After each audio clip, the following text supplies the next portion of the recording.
My name is Chloe. I'm 27 years old, and for as long as I can remember, my mother's love always came with a price tag. I kept telling myself that if I just sacrificed enough, I would finally be enough for her. But the moment that finally made the lie impossible to keep believing happened on a random Tuesday outside a local coffee shop. That's when I ran into her travel agent. Over the last 7 months, I had transferred $62,450 to my mother's bank account. She had sat on my living room sofa, weeping, begging for help with expensive medical treatments. She had looked me dead in the eye and said, "If you truly loved me, you would empty your savings." I worked double shifts. I stopped sleeping. I drained the fund meant for my first house. I thought I was saving her life. I was wrong. The agent smiled, sipping her iced coffee, and asked how my mother was enjoying her first-class Mediterranean cruise. My mother thought she had already won. She had no idea I was listed as the financial backer on that booking, and she had no idea how fast I was about to pull the funding on her luxury escape. What happened next wouldn't just strand her in another country. It would publicly dismantle the fragile, victimized image she had spent 27 years selling to our entire family. Before I go on, take a moment to like and subscribe, but only if this story speaks to you. Drop your location and local time in the comments. Now, let me take you back to 8 months ago, the day she first walked into my house with a tissue and a fabricated cough. 8 months ago, my mother, Diane, showed up at my apartment without calling first. That was her way. She didn't believe in boundaries, she believed in emergencies. I remember the sound of her shoes on the hallway tile, a slow, dragging shuffle that told me exactly what kind of afternoon I was about to have. When I opened the door, she didn't say hello. She just leaned against the door frame, one hand clutching her chest, and let out a hacking, wet cough that sounded like it was being pulled from her boots. She looked smaller than usual. She'd worn an old, oversized cardigan and no makeup, making her skin look gray in the hallway light.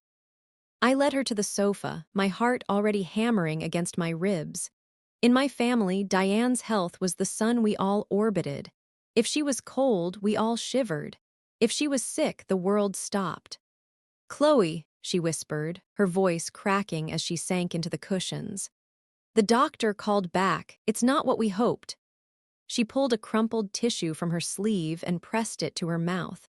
She told me about a rare, aggressive inflammatory condition. She used big words: immunotherapy, specialized cell clusters, out-of-pocket protocols. She said the local hospital couldn't handle it. There was a clinic, she claimed, a specialized healing center that dealt with cases the insurance companies had already given up on. But they didn't take insurance. They took wire transfers. "I don't want to die in that house, Chloe," she said, looking up at me with eyes that were swimming in tears. "But the first round of treatments, it's $30,000 just to get through the door." I felt a cold weight settle in my stomach. I was 27, working as a junior project manager, and I had been saving every cent for 5 years. I had $42,000 in a high-yield account. It was my Life Starts Here fund. I wanted a house with a small yard. I wanted to stop renting. I wanted to finally own something that didn't belong to my family's chaos. "Mom, that's almost everything I have," I said softly. She didn't get angry. She didn't shout. She just looked at her hands and nodded slowly. "I know, and I would never ask if it wasn't life or death. I asked your father, but you know how the pension is. He's barely keeping the lights on." He started crying, "Chloe. He's so scared he's going to lose me." That was the first hook. My father, Gerald, was a man who lived in the shadow of my mother's moods. He spent his days tending to a garden he wasn't allowed to harvest and nodding whenever she spoke. 10 minutes after my mother left my apartment, my phone buzzed. It was a text from him. "Your mother is a wreck, Chloe. I can't handle seeing her like this. You're the only one with the means to step up. Please, do the right thing for once." For once. As if the 3 years I spent living at home after college to pay off their credit card debt hadn't happened. As if the car I bought them when theirs died was just a suggestion. I called my older brother Jason. I thought maybe if we split it, it wouldn't hurt so much. Jason is 32, an architect, and the person my mother speaks about as if he's a visiting dignitary. "Look, Chloe," Jason said, his voice clipped. I could hear his kids screaming in the background. "I've got a mortgage, 2 sets of preschool tuitions, and Sarah's car needs work. I'm maxed out. Besides, Mom specifically told me not to help. She said I have a real family to support and she doesn't want to burden the kids. You're single. You've got that big savings account. It's different for you." "It's my house fund, Jason," I said. "A house is a luxury," he snapped. "Mom's life isn't, don't be selfish." That was the family law. Because I didn't have a husband or children, my time was communal property and my money was a backup generator for everyone else's failures. My mother had carefully constructed a narrative where Jason was a provider who needed protection, and I was a success who needed to provide. That night, I sat at my kitchen table with my laptop open. I looked at my savings balance. $42,102.84. I thought about my mother's cough. I thought about the way she looked at me, that desperate, pleading stare that made me feel like I was the only person in the world who could save her. I wanted her to love me without a reason, but I had learned early on that her love was something you earned through service. I hit transfer. I sent $30,000 to her account that night. I told myself it was just a loan, even though I knew she'd never pay it back. I told myself that once she was healthy, I'd start over. I could work more. I could fix this. 2 days later, she called me. She sounded even weaker. "The clinic received the funds, honey. They said I can start the preliminary phase. You're my guardian angel. I told your father you're the only reason I'm still fighting." I felt a brief, flickering sense of pride. I was finally the good daughter. I was the one who stepped up when the golden child couldn't. I was the one holding the family together. But then the bills kept coming. A week later, it was $5,000 for lab diagnostics. 2 weeks after that, it was $8,000 for specialized infusions. Every time I hesitated, my father would call and tell me how my mother had spent the morning crying in bed because she felt like a financial burden. Every time I asked for a receipt, she'd have a coughing fit and tell me she was too tired to deal with paperwork while she was fighting for her life. I stopped buying groceries. I started taking the bus to save on gas. I took on a second job doing data entry for a logistics firm from 7:00 p.m. to midnight. I was exhausted, my skin was breaking out from stress, and my bank account was draining like a punctured tub. I was buying her life, one $5,000 increment at a time. Or at least, that's what I believed. I didn't know that while I was eating generic peanut butter on stale bread, my mother was looking at deck plans for the Sovereign of the Seas. I didn't know that my house fund was currently being converted into unlimited drink packages and excursion vouchers. I was a caretaker for a ghost. The double shift started that Monday. I would leave my project management job at 5:00 p.m., drive to a windowless office park on the edge of town, and log into a database that tracked freight shipping. From 6:00 p.m. until midnight, I sat in a fluorescent-lit cubicle, entering SKU numbers and manifests. My eyes would burn, and the coffee from the break room tasted like battery acid. But every time I felt like quitting, I'd see a photo of my mother on my lock screen, pale, coughing, and fighting. The damage to my own life didn't happen all at once. It was a slow, agonizing erosion.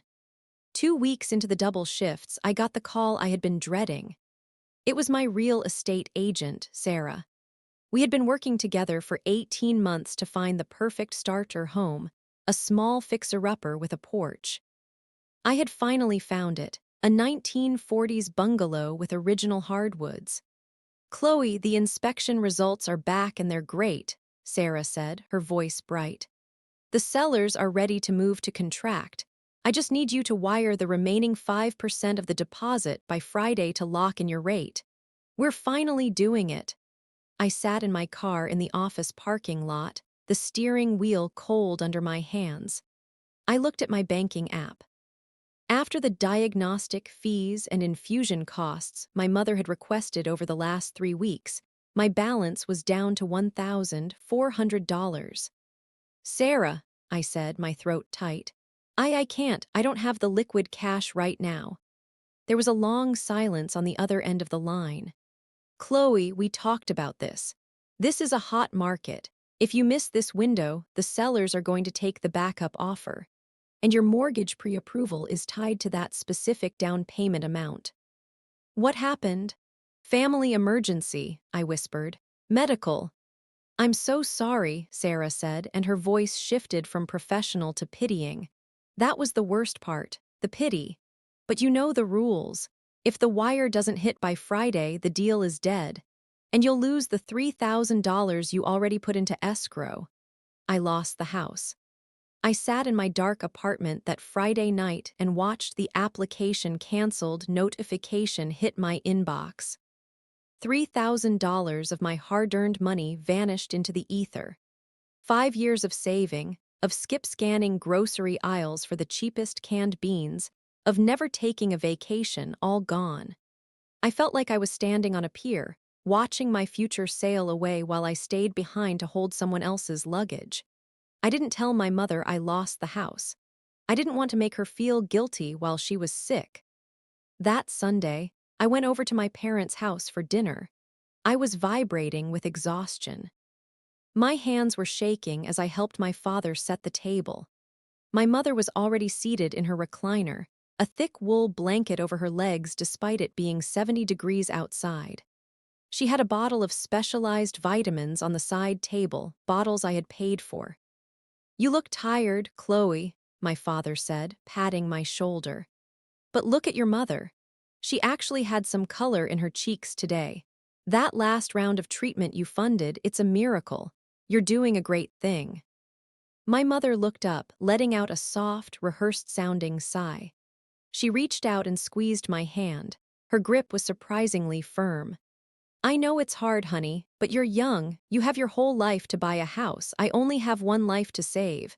I'm just so grateful I have a daughter who understands what family really means. I looked at the table. Roast beef, mashed potatoes, fresh green beans. My father had bought the expensive cut of meat. How's Jason? I asked, my voice sounding hollow to my own ears. Oh, he's doing wonderful, my mother chirped, her fragility momentarily forgot. He just got a promotion at the firm. He and Sarah are taking the kids to Disney World next month to celebrate. They deserve a break, you know. Jason works so hard for those babies. I felt a sharp, hot spike of resentment in my chest. Jason was taking his family to Disney World. I was taking a bus to a freight office to enter numbers until midnight. Must be nice, I said quietly. The room went cold instantly. My father set down the water pitcher with a heavy thud. Chloe, he said, his voice warning. Don't start. Jason has a family to support. He has obligations. You're single. You're in a position to help. Don't make your mother feel bad for being sick just because you're grumpy about work. I'm not grumpy about work, Dad. I lost my house deposit today. My mother's eyes immediately filled with tears. She didn't say a word, she just leaned back and closed her eyes, her breathing becoming shallow and rapid. Now look what you've done, my father hissed. You've upset her. You know stress makes the inflammation worse. Go get her heart drops from the kitchen, now. I stood up and went to the kitchen. I stood over the sink, staring at a pile of dirty dishes that weren't mine, and I realized something. In this house, my pain was an inconvenience. My mother's pain was a religion. I took the drops back to the living room. I watched her swallow them with a theatrical wince. I watched my father stroke her hair and tell her everything was going to be okay. I felt like a ghost in my own family, visible only when they needed me to sign a check. The house was gone. My sleep was gone. My sanity was fraying. I stayed until 9:00 p.m. to wash the dishes and take out the trash because Mom shouldn't be lifting anything. When I finally drove home, I fell asleep at a red light. I woke up to the sound of a horn blaring behind me, my heart hammering, realizing I could have died right there. And all I could think about was that if I had died, my mother would have just wondered who was going to pay for her next round of infusions. That was the first time I felt the weight of the truth. I wasn't saving her. I was being consumed by her. By the 7th month, I was a ghost of myself. My weight had dropped, and I had dark circles under my eyes that no amount of concealer could hide. I was living on caffeine and the desperate hope that the final phase of my mother's treatment was actually near. That was when the demand came. $15,000. My mother sat on my sofa, her frame draped in a silk pashmina I'd bought her for her birthday because she said she was always chilled to the bone. She wasn't coughing today, she was just weeping. It was a low, rhythmic sobbing that felt designed to vibrate through the walls. "The clinic in Switzerland," she gasped, clutching a printed brochure that looked like it had been run through a home printer 3 times. "They have an experimental intensive unit. It's the only way to stop the cellular degradation, Chloe. If I don't go next week, the doctor says the window closes. Forever." I looked at my bank balance. I had exactly $15,200 left in my emergency fund. That was it, no more safety net, no car repair fund, no dental insurance, just the bare dirt at the bottom of the hole I dug for her. "Mom, I can't," I said, my voice cracking. "I'm broke, I've lost my house deposit, I'm working 80 hours a week, I've given you over $47,000, I have nothing left." She didn't look at me, she just looked at the brochure. "I understand, it's a lot to ask, I'll stay here, we'll see how long I last. I don't want to be a burden, I'll just go home and wait for the end." The guilt hit me like a physical blow. That was her specialty, making her death my fault. I called my brother, Jason. I was crying before he even picked up. "Jason, please, Mom needs 15,000 for this Swiss clinic. I'm empty. I'm literally at zero. Can you please, just this once, take out a personal loan or use your bonus?" I could hear him eating something. The crunch of a chip was loud in my ear. "Chloe, we've been over this. I just put a down payment on a new SUV. Sarah needs the extra space for the kids' soccer gear. My money is tied up in my family's future. You're the successful single one. You don't have anyone depending on you, it's your duty." "I am a person, Jason. I have a future too," I screamed into the phone. "Don't get hysterical," he said coldly. "If you let Mom die because you're being stingy with your savings, that's on your conscience, not mine. Dad said the same thing. We're all counting on you to be the strong one." I hung up and called my father. He didn't even let me finish the sentence. "Your mother has been crying for 3 hours, Chloe," he said, his voice flat and accusing. "She thinks you don't love her anymore. She thinks you're choosing a bank account over her life. Is that who you are? Is that how we raised you?" I looked around my apartment. It was small. The radiator knocked. The carpet was thinning. I was 27, and I was being told that my entire existence was only valuable as a source of currency for a woman who never asked how I was doing. While I was skipping meals to save $5, Jason was posting photos of his new Family Command Center SUV. While I was taking the bus in the rain, my father was buying premium birdseed for the garden. They were all benefiting from my sacrifice. By me being the ATM, they got to keep their lifestyles. They got to stay the good son and the devoted husband without ever opening their wallets. The family law was clear. Chloe pays so everyone else can play. "Fine," I whispered into the phone to my father. "I'll send it." "That's my girl," he said, his tone instantly shifting to warm and paternal. "You're the hero of this family, Chloe. We'll never forget this." I transferred the $15,000. As soon as the transaction complete screen appeared, I felt a strange, hollow snap inside my chest. It wasn't relief. It was the feeling of a bridge burning. I was officially broke. I had $0 in savings, $3 in my checking account, and a week until payday. I watched my mother tuck the brochure into her bag. Her weakness seemed to evaporate. She stood up, smoothed her hair, and gave me a peck on the cheek. "I'll head home and start packing," she said. "The treatment starts on the 10th. I probably won't have cell service at the clinic. They're very strict about electronic interference with the machines." "I hope it works, Mom," I said. I was too tired to even stand up to see her out. "It will," she said, and for a second, a real smile flashed across her face, not the fragile, pained smile she usually wore, but something sharp. "I have a feeling this is exactly what I need." She walked out the door with a spring in her step that should have been my first warning. I sat in the dark for an hour, staring at my phone. I had saved her life, and all I felt was a crushing sense of loneliness. I had no house, no savings, and no family that saw me as anything other than a series of digits. I thought I was the hero. I didn't realize I was just the mark. After I sent that last $15,000, my mother went dark. She posted one final, grainy photo on Facebook of her sitting in a car, looking out the window with a brave, tragic smile. The caption read, "Heading into the unknown. Please keep me in your prayers as I start the most difficult journey of my life at the healing center. I might be offline for a while to focus on my recovery." She didn't mention me. She didn't mention that the journey was paid for by her daughter's ruined credit and lost future. The response from the extended family was immediate and overwhelming. My Aunt Sarah, who hadn't called me in 3 years, commented, "You are so brave, Diane, a true warrior." My cousins posted strings of heart emojis and praying hands.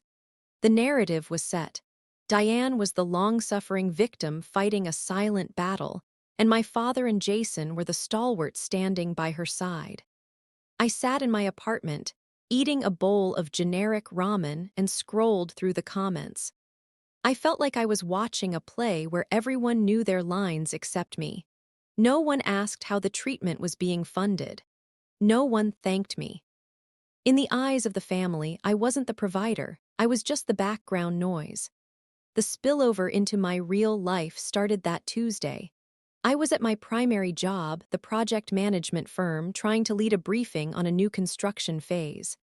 I hadn't slept more than 4 hours a night for weeks because of the second job. My brain felt like it was full of wet cotton. "Chloe, the budget projections for the Highland project," my boss, Mr. Henderson, asked. I looked at my screen. The numbers were blurry. I realized I had accidentally deleted the subfolder for the labor costs because I'd been so distracted by a medical billing text from my father earlier that morning. I don't have them ready, Mr. Henderson," I stammered. "I had a family issue." Mr. Henderson leaned back in his chair. He was a fair man, but he didn't tolerate lack of preparation. "Chloe, this is the third time this month. You're usually our most reliable person. But you look exhausted, and your work is slipping. If you can't handle the Highland project, I'll have to hand it over to Miller." Miller was the person I was competing with for the senior associate promotion. Losing this project meant losing any chance of a raise for the next year. I felt the walls closing in. My mother was taking my past, my savings, and now she was taking my future. I left the office at 5:00 p.m. and went straight to my second job. I was so tired I forgot to eat. Around 9:00 p.m., while I was logging freight manifests, I saw a new notification on my phone. It was a tag on Facebook. My brother Jason had posted a photo of his new SUV parked in front of a steakhouse. Celebrating the new promotion with the family. "Wish Mom could be here, but we're toasted to her health from afar." I felt a surge of cold, sharp fury. They were eating $30 ribeyes while I was counting out change for a vending machine granola bar. I messaged Jason privately. "Are you kidding me? I'm working 2 jobs to pay for Mom's clinic, and you're posting about steakhouses and new cars." Could you at least help with the next diagnostic fee? His reply came 2 minutes later. Don't bring your bitterness into my celebration, Chloe. We've already discussed this. You're the one with the savings. If you're overworked, that's because you didn't manage your finances better. Don't take it out on me. I threw my phone onto the desk. The plastic casing cracked. I realized then that this wasn't just about my mother being sick. It was a coordinated effort. My father, my brother, and my mother had all agreed on a version of reality where my suffering was necessary for their comfort. I was the designated sacrificial lamb. I looked at the manifests on my screen. Numbers, dates, locations. Everything had a paper trail except my mother's illness. I realized I had never actually seen a single official letterhead from this clinic. I had never spoken to a doctor. I had only ever spoken to her and my father. A dark sense of isolation settled over me. I was 27, broke, failing at my career, and being gaslit by the people who were supposed to love me most. I felt like I was drowning in a shallow pool, and my family was standing on the edge, telling me to just swim harder while they held my head under. I didn't think it could get any worse. I didn't think the lie could be any bigger than it already was. I was wrong. It wasn't just a clinic. It wasn't just inflammation. The story they were telling the world was a masterpiece of fiction, and I was the one who had unknowingly signed the check for the first-class seats. Present day. It was a Tuesday morning, and the air smelled like rain and wet pavement. I was standing in line at a small coffee shop 3 blocks from the logistics firm where I did my second shift data entry. I hadn't slept more than 3 hours. My head felt heavy, and my eyes were dry and stinging. I was counting out nickels and dimes on the counter just to afford a medium black coffee, the cheapest thing on the menu. Chloe Miller, is that you? I turned around, clutching my paper cup. Standing behind me was Mrs. Higgins. She was a fixture in our town, elegant, always wearing a silk scarf, and the owner of the most successful travel agency in the county. My mother had known her for 20 years. They were in the same bridge club. I tried to pull my shoulders back, tried to look like a person who wasn't currently drowning. Hi, Mrs. Higgins, it's good to see you.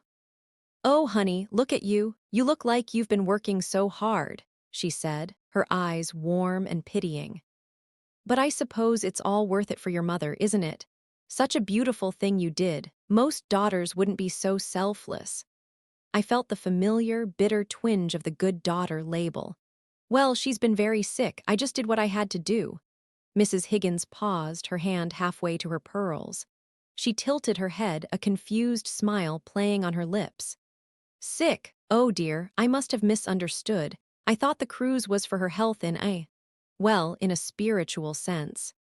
She told me she needed the vitamin C to truly find herself again. The coffee cup felt like it was vibrating in my hand. The cruise, the Mediterranean luxury tour, Mrs. Higgins chirped, oblivious to the way the floor was currently dropping out from under my feet. The goddess of the Aegean package. 14 nights, first-class airfare to Athens, the VIP spa suite. She was so excited when she came into the office last month. She told me her rich daughter was finally paying her back for all those years of sacrifice. She said you insisted on the best of the best. No expense spared.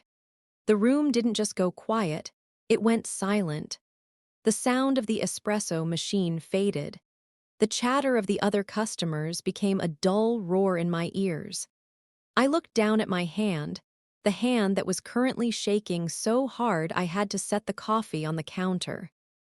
Mrs. Higgins, I said, my voice sounding like it was coming from the bottom of a well.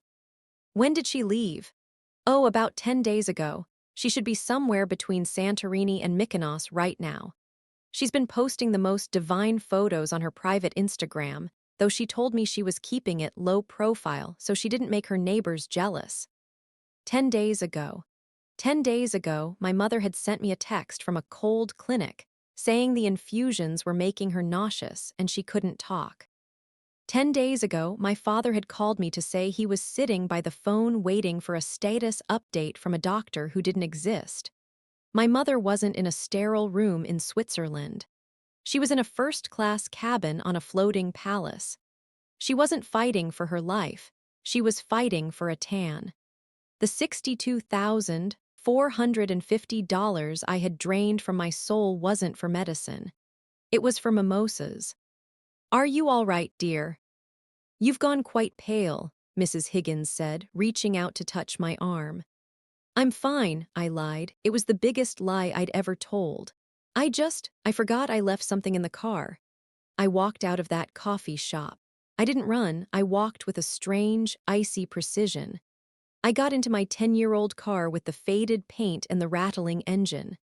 I sat there for a long time, staring at the dashboard. I thought about the house I lost.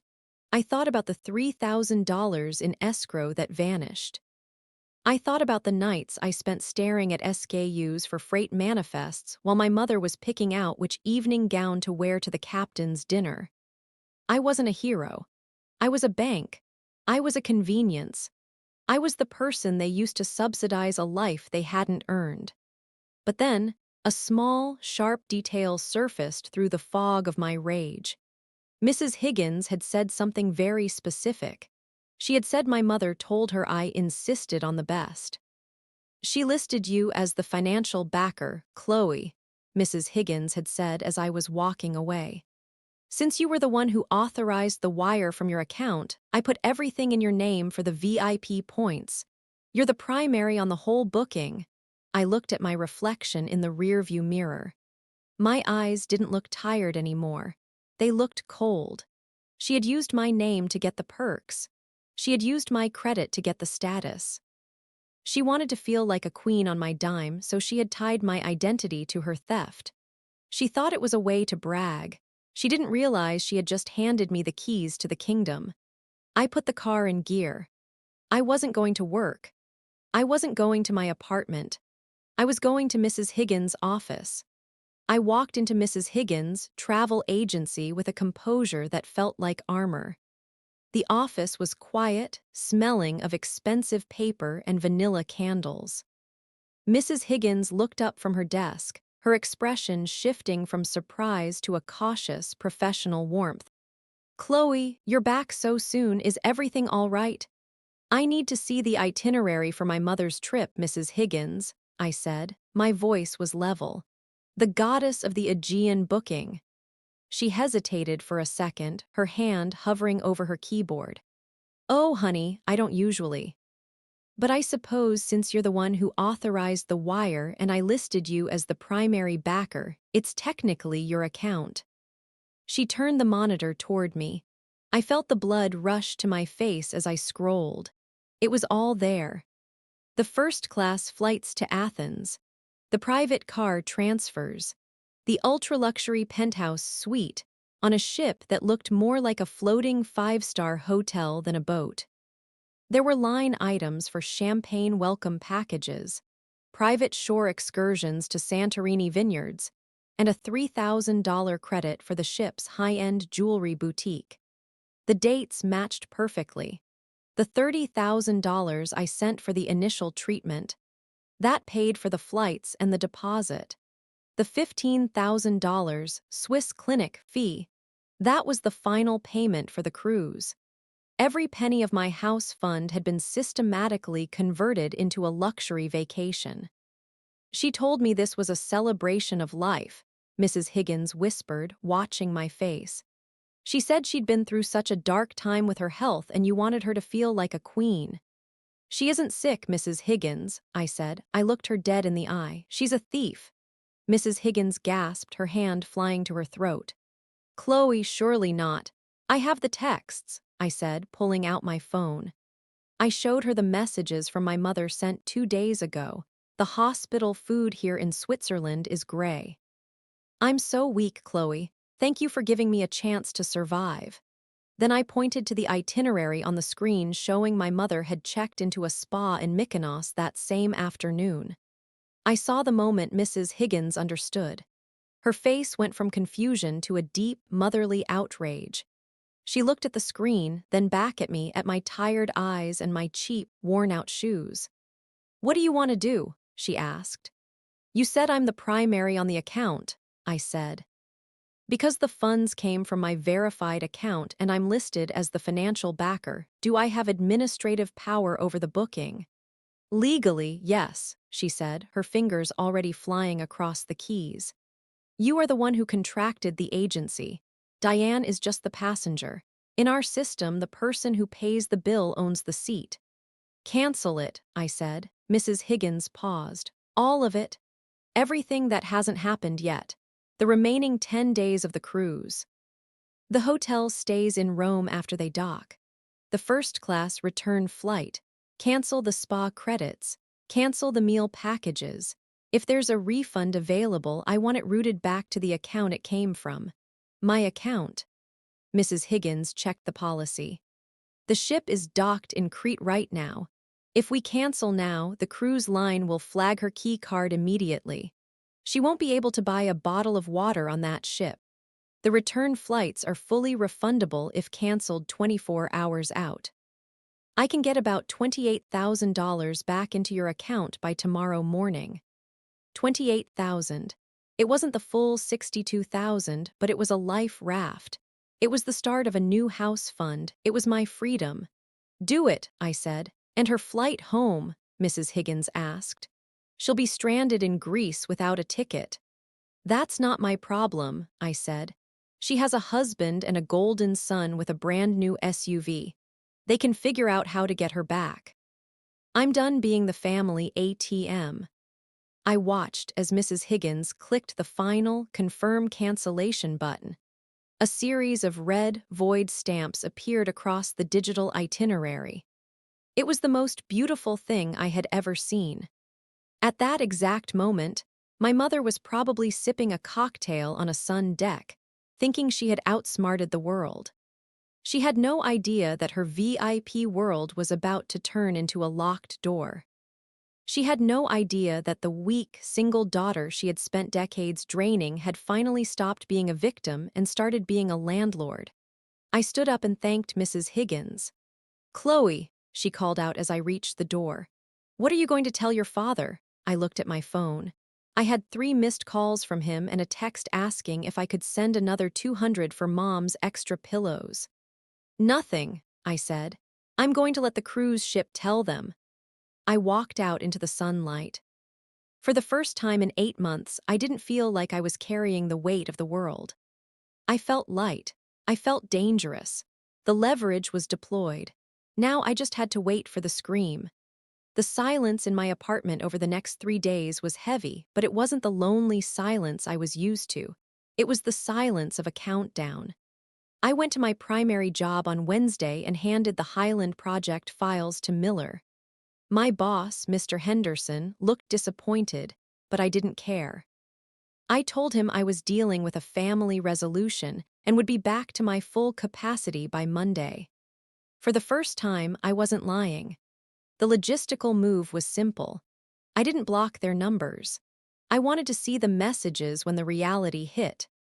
I sat at my kitchen table and opened my laptop, pulling up the cruise ship's live itinerary.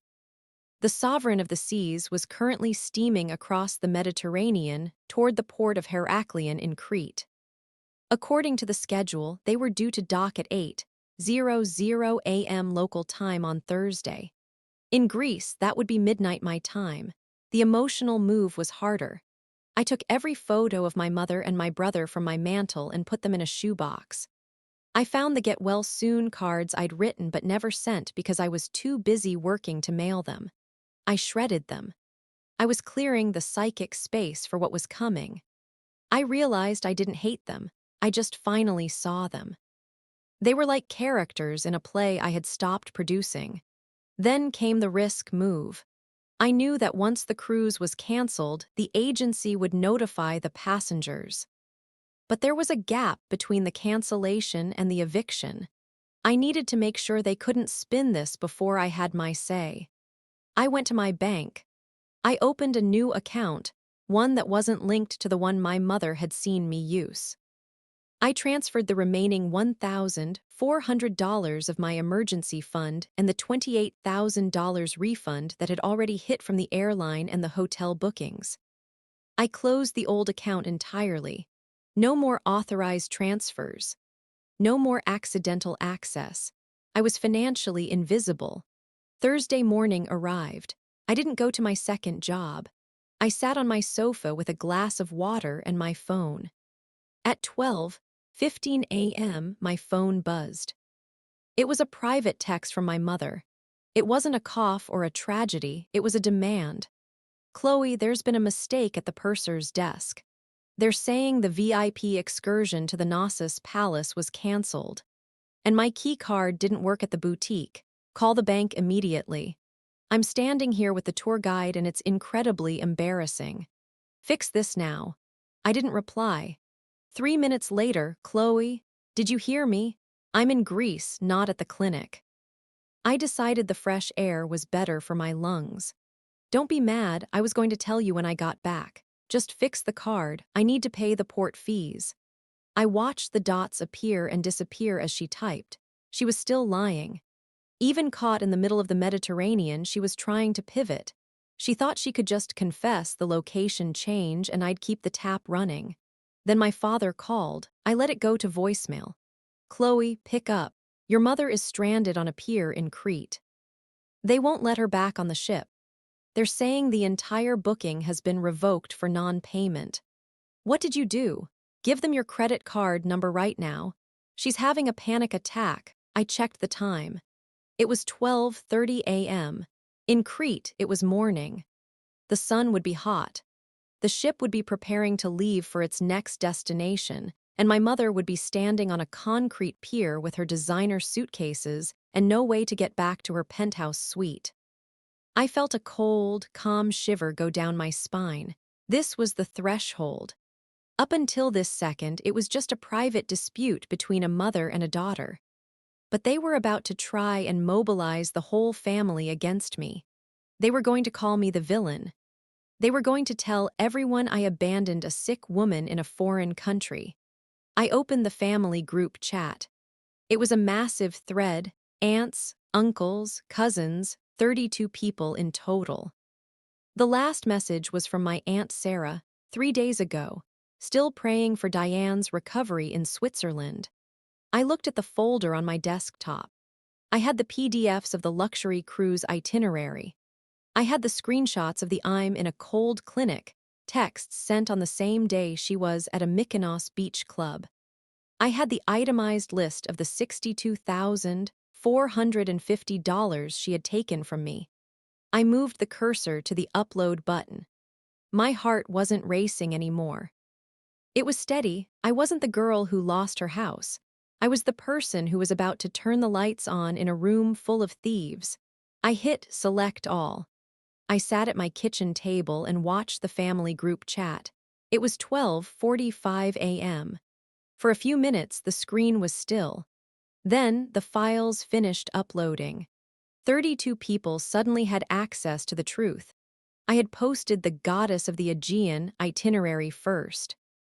Then the itemized receipt showing the $62,450 total. Then I began the sequence of screenshots. On the left, my mother's texts about cold clinics and cellular degradation. On the right, the cruise schedule showing her exactly where she was, poolside in Mykonos, sipping wine in Santorini on the same days she was begging for more money. The first person to respond was my Aunt Sarah. Sarah, Chloe, what is this? Why are you posting cruise documents? Is this a hack? I didn't let the room breathe. I typed one sentence. Chloe, it's not a hack, Aunt Sarah. This is where my house fund went. Mom isn't in Switzerland, she's in Crete. She was kicked off the ship 10 minutes ago because I canceled the booking. The chat erupted. The little bubbles at the bottom showed 5, 6, 7 people typing at once. Jason, Chloe, delete this right now. You're being vindictive and insane. Mom is sick. You're going to kill her with the stress of this. Chloe, Jason, you're an architect. You know how to read a budget. Look at the PDF. Look at the date she paid the deposit. It was the day after I sent her the first $30,000. And look at the financial backer line. That's my name.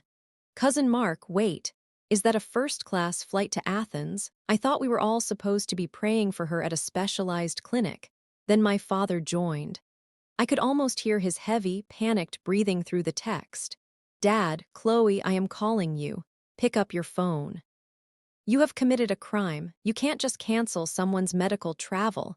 Your mother is crying on a pier. She has nothing. No hotel, no flight, no money. Chloe, she has the jewelry she bought at the ship's boutique, Dad. The receipt says it's worth $3,000. She can pawn it. Or since you and Jason were so worried about her being burdened, you can use the money you saved on that new SUV to buy her a ticket home. Economy this time.